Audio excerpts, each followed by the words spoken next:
제가 교구 사역을 할 때 어느 구역에 12가정이었습니다. 12가정이었는데 신방을 하는데 12가정 모두 이렇게 좋아하는 찬송을 이렇게 받아서 했는데요. 12가정 모두가 301장을 적어서 주셨어요. 그래서 그날 301장만 12번 찬송했던 기억이 있습니다. 그래도 얼마나 좋습니까?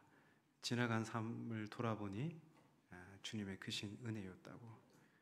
그 순간순간은 막막하고 답답하고 그래서 한숨을 쉴 때도 있었고 안절부절 못할 때도 있었지만 시간이 훌쩍 지나고 지나온 삶을 돌아보니 그게 다 주님의 크신 은혜였다.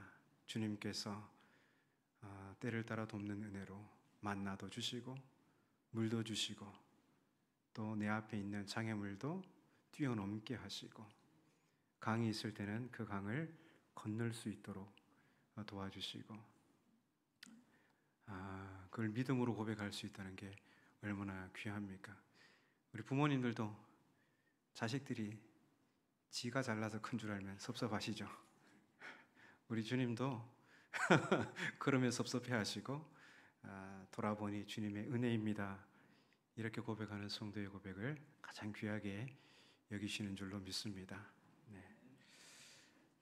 오늘 이 김정희 권사님께서 기도하시면서 우리 함양교회가 하나님 나라를 확장하는 그런 교회가 되기를 이렇게 기도하셨는데, 하나님 나라는 창세기 1장에 잘 나와 있는데요. 하나님이 말씀하시니 피조물이 각자 제자리에서 하나님의 선한 뜻을 성취하더라는 것이죠. 빛이 있으라 하니까 빛이 있고, 또 바다들어 너는 물러가라 하니까 바다가 물러가고 묻이 드러나고, 또 하늘의 새와 또 땅의 짐승과 바다의 물고기 다 하나님께서 명령하시니까 이 피조물들이 즉각 창조주의 선한 뜻을 성취하더라는 것이죠. 이게 하나님 나라의 가장 완벽한 원형입니다. 하나님 나라는 다름이 아니라 왕이신 하나님께서 말씀하시고 그 왕이신 하나님의 말씀 앞에 피조물들이 즉각 순종할 때 가장 아름다운 모습이 그 현장에 구현되는 것입니다. 그래서 우리 함양교회는 하나님 나라를 구현하는 그 모델입니다. 함양교회에 오면, 새로 누군가가 오면 하나님의 우리 함양교회 성도들은 하나님의 말씀에 순종하는 공동체구나, 하나님의 말씀에 순종하니 이렇게 아름다운 모습이구나, 그것을 보여주어야 할 사명이 우리에게 부여되어 있다는 것이죠. 하나님의 말씀을 귀하게 여기시고 그 말씀 앞에 즉각 응답할 수 있는 그런 하나님의 지혜로운 백성들 다 되시기를 축복합니다. 오늘 우리가 읽은 본문에는 두 종류의 인간상이 나옵니다. 그 하나의 인간상은 주인으로부터 5달란트와 또 2달란트 받은 종들에게서 볼 수 있고, 다른 하나의 인간상은 주인으로부터 1달란트를 받은 종에게서 볼 수 있습니다. 첫 번째 인간상을 지닌 종들은 주인이 자신들에게 맡겨준 달란트를 받은 후 곧바로 행동으로 들어갔습니다. 16절, 17절 말씀을 우리 함께 읽도록 하겠습니다. 5달란트 받은 자는 바로 가서 그곳으로 장사하여 또 5달란트를 남기고, 2달란트 받은 자도 그같이 하여 또 2달란트를 남겼으되. 네. 우리가 이 말씀에서 주목해야 할 단어가 3가지 있습니다. 먼저 즉각적인 반응을 나타내는 단어인데요. 바로 이 단어와 또 구체적인 행위를 보여주는 가서, 장사하여라는 두 개의 동사입니다. 5달란트와 2달란트를 받은 종은 바로 갔습니다. 어디로 갔을까요? 바로 가서 뭘 했습니까? 네, 장사하러, 일하러 갔습니다. 즉, 주인의 뜻을 받들어 일하러 갔습니다. 지체하지 않고 주인의 뜻을 행하는 신실한 청지기의 모습이죠.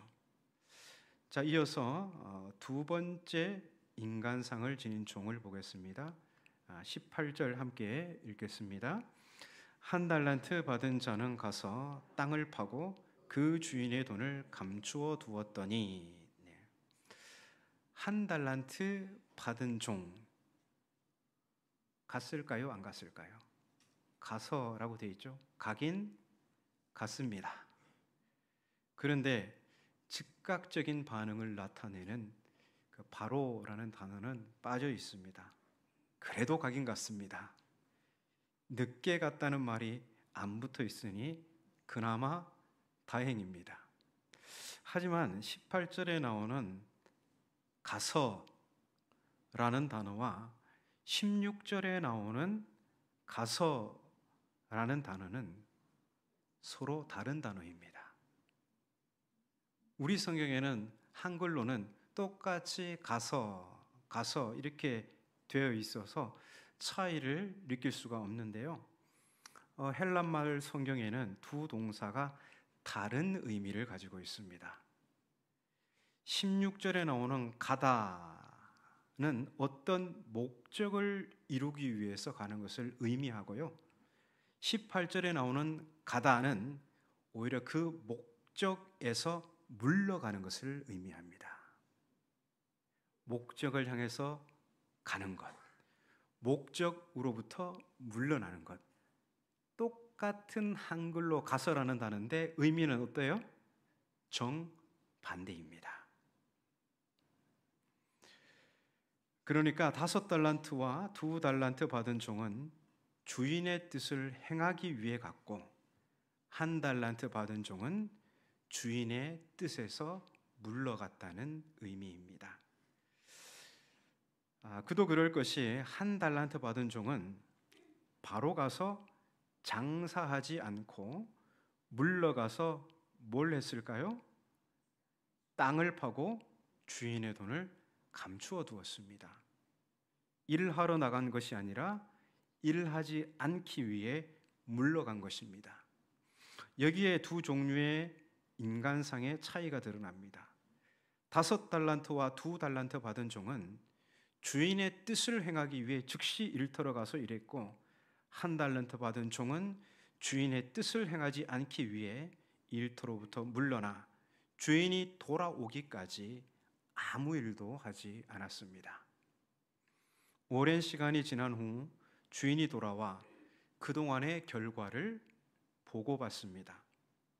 먼저 5달란트 받은 종과 2달란트 받은 종의 보고인데요. 20절을 같이 읽겠습니다.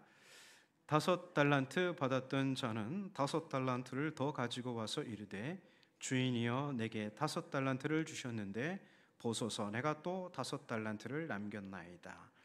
이어서 22절입니다.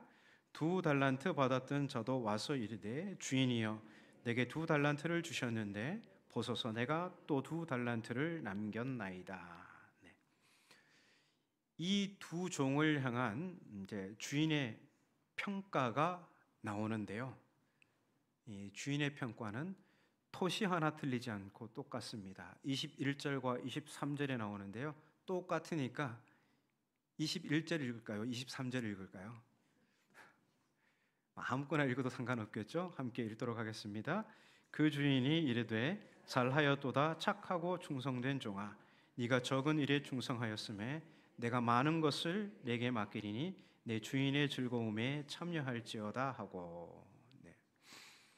두 종을 향해 주인은 착하고 충성된 종이라고 칭찬합니다. 여기서 착하다와 충성되다는 동의어로 보시면 됩니다. 같은 의미로 보시면 됩니다. 주인이 보기에 착한 사람은 어떤 사람일까요? 주인을 신뢰하고 그 뜻에 신실하게 응답하는 사람, 그 사람이 주인이 보기에 착한 사람이겠죠. 그러면 한 달란트 받은 종은 어떻게 보고했을까? 한번 24절, 25절을 읽겠습니다. 한 달란트 받았던 자는 와서 이르되 주인이여 당신은 굳은 사람이라 심지 않은 데서 거두고 해치지 않은 데서 모으는 줄을 내가 알았으므로 두려워하여 나가서 당신의 달란트를 땅에 감추어 두었나이다. 보소서 당신의 것을 가지셨나이다.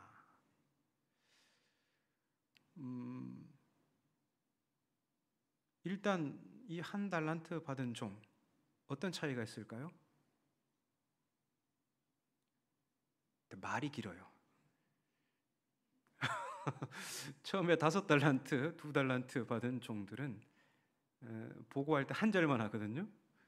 근데 이 사람은 2절을 해요. 일단 말이 길죠. 앞선 2종은 간결하게 핵심, 자기들의 한 일의 결과만 보고하는데 한 달란트 받은 종은 주저리 뭐가 말이 많아요. 자, 그러면 이 종을 향한 주인의 평가, 이 한 달란트 받은 종에 대한 주인의 평가 26절, 27절입니다. 그 주인이 대답하여 이르되 악하고 게으른 종아, 나는 심지 않은 데서 거두고 해치지 않은 데서 모으는 줄로 네가 알았느냐? 그러면 네가 마땅히 내 돈을 취리하는 자들에게나 맡겼다가 네가 돌아와서 내 원금과 이자를 받게 하였을 것이니라 하고. 주인은 이 종을 향해서 악하고 게으른 종이라고 엄하게 꾸짖습니다.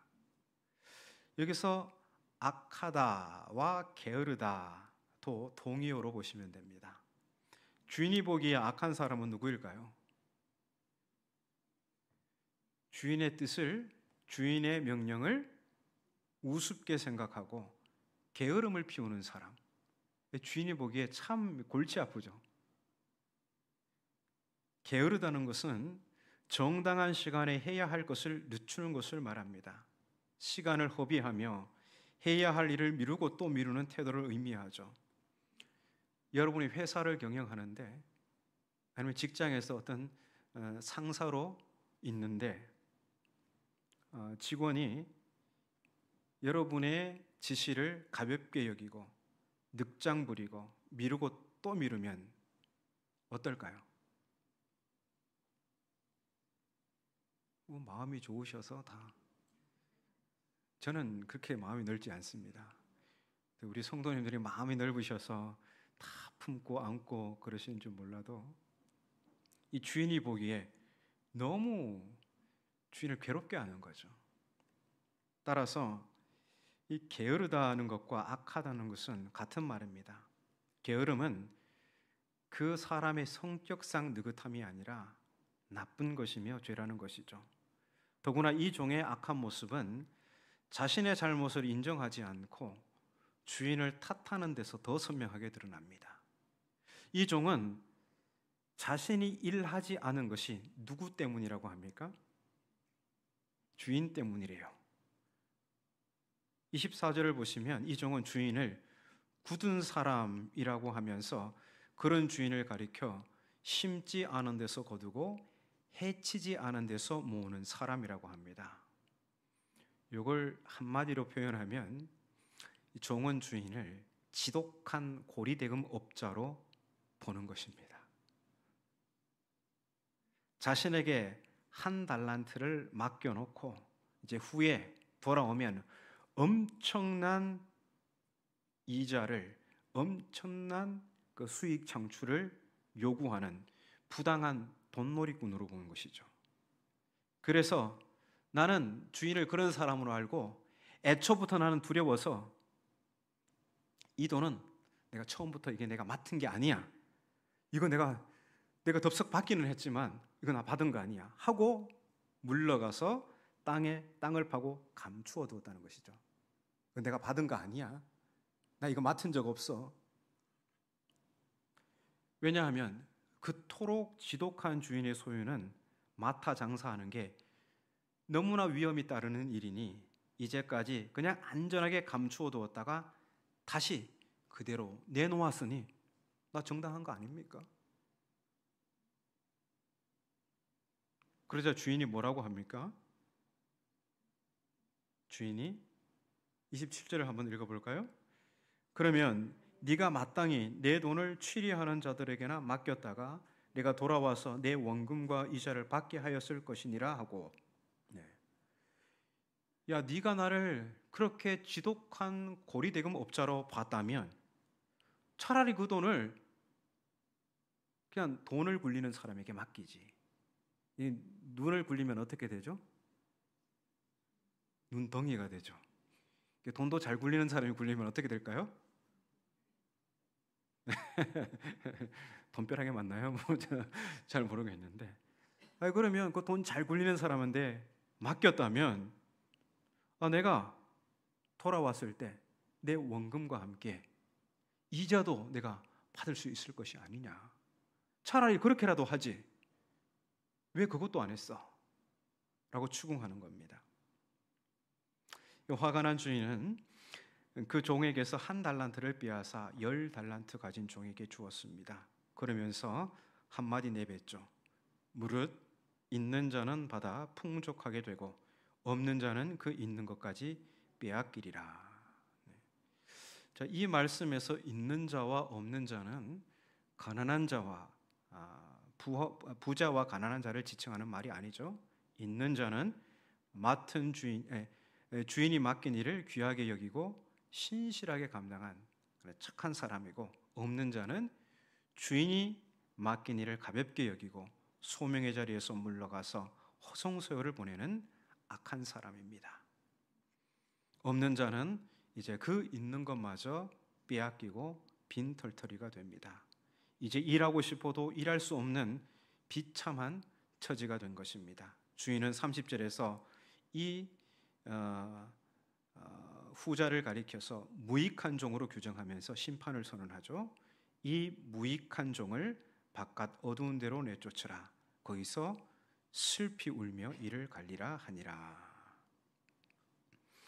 마태복음 25장은 종말 심판 비유를 다루는 장입니다. 가장 3가지가 있는데 첫 번째로 열처녀 비유입니다. 이 본문으로도 설교를 여러 번 들으셨을 텐데, 이 열처녀 비유에서 전하고 싶은 메시지가 뭘까요? 마지막에 보면 어떻게 되어 있죠? 그런즉은 결론입니다. 그러므로 뭐 하라는 거예요? 깨어 있으라 라는 게 주제이죠. 예수님의 재림이 밤죽 도둑이 드는 것처럼 부지불식간에 일어날 수 있으니 언제나 깨어 있어야 하는 겁니다. 기름을 준비하고 있어야 하는 것이죠. 그리고 달란트 비유는 예수님께서 재림하시면 반드시 우리에게 맡기신 일들에 대해 결산이 있을 것이니 신실하라는 게 주제입니다. 그리고 마지막 비유인 얌과 염소 비유의 주제는 주님을 섬기는 일은 이 땅에 지극히 작은 자들을 섬기는 것으로 구체화되어야 한다는 것입니다. 이런 마지막 종말 심판 비유를 다루고 있는 이 25장에서 오늘 우리는 달란트 비유를 함께 상고해 보았습니다. 어떻습니까? 나는 착하고 충성된 혹은 착하고 신실한 종인 것 같습니까? 아니면 악하고 게으른 종인 것 같습니까? 우리가 이제 이런 생각도 한번 해봐야겠습니다. 5달란트 받은 종과 2달란트 받은 종은 가서 장사했다고 하지 않습니까? 그러면 구체적인 그 장소가 있을 거 아니에요. 주인의 뜻을 이루기 위한 장소, 시장이겠죠. 아니면 행상을 할 수도 있겠죠. 구체적 장소가 있습니다. 그러면 오늘 우리가 하나님의 청지기로서 복음의 비밀을 맡은 자로서 하나님 나라를 구현하기 위한 우리가 구체적으로 가야 할 그 장소는 어디일까요? 교회 공동체일 수도 있고 또 교회 울타리를 넘어서서 우리가 걸어가는 모든 삶의 자리가 하나님께서 우리더러 복음의 비밀을 맡은 자라서 그 사명을 감당하라고 우리를 불러주신 일터라는 것입니다. 하나님 나라, 하나님께서 왕으로 다스리시는 그 영역은 단순히 교회 안만 아닙니다. 교회 울타리를 넘어서서 우리 직장, 우리 가정, 우리가 만나는 사람들과 함께 교제하는 그 장소, 그 모든 것이 우리가 복음의 청지기로서 감당해야 할, 일해야 할 바로 일터라는 것입니다. 이제 새롭게 건축된 신축 예배당에서 우리가 예배하고 있는데요. 우리 시대가 아무리 변했어도 우리 복음 전하는 일 잘 감당하십시다. 요즘 전도해도 교회 안 나와 이런 패배감에 사로잡히지 말고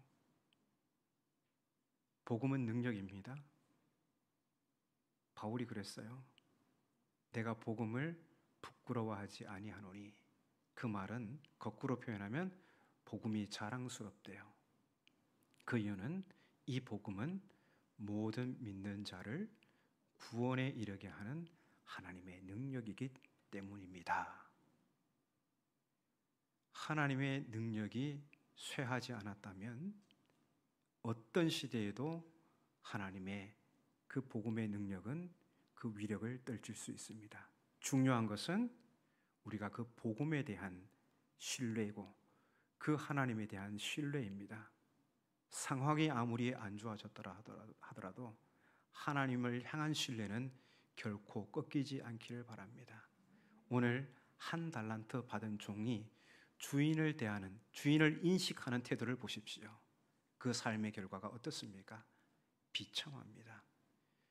가장 첫 출발은 우리 주인 되시는, 우리가 섬기는 하나님을 어떻게 우리가 인식하고 그 하나님을 우리가 어떻게 신뢰하느냐, 여기에 모든 승패가 달려 있습니다.